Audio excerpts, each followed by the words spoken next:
Знаменитый журналист и телеведущий Николай Сванидзе оказался в одной из столичных больниц. Его положение оставляет желать лучшего. Известный политолог и общественный деятель Николай Сванидзе госпитализирован в Москве, сообщает телеканал 360.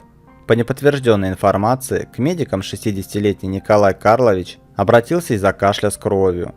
Врачи поместили его в реанимационное отделение инфекционной больницы. В результате осмотра врачи диагностировали у журналиста отек легких и оценили его состояние как тяжелое.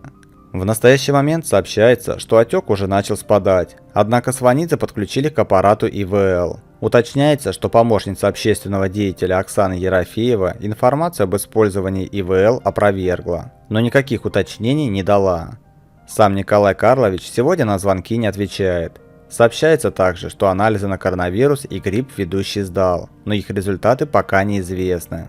Напомним, что 5 лет назад Николай Сванидзе получил сотрясение мозга и оказался в прединфарктном состоянии, что совершенно не мешало ему вести активный образ жизни.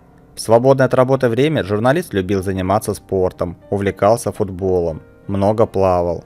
В последние годы СМИ часто писали, что Николай Карлович якобы перенес инсульт и столкнулся с болезнью Паркинсона. Однако эта информация так и не получила подтверждения. Желаем журналисту крепкого здоровья.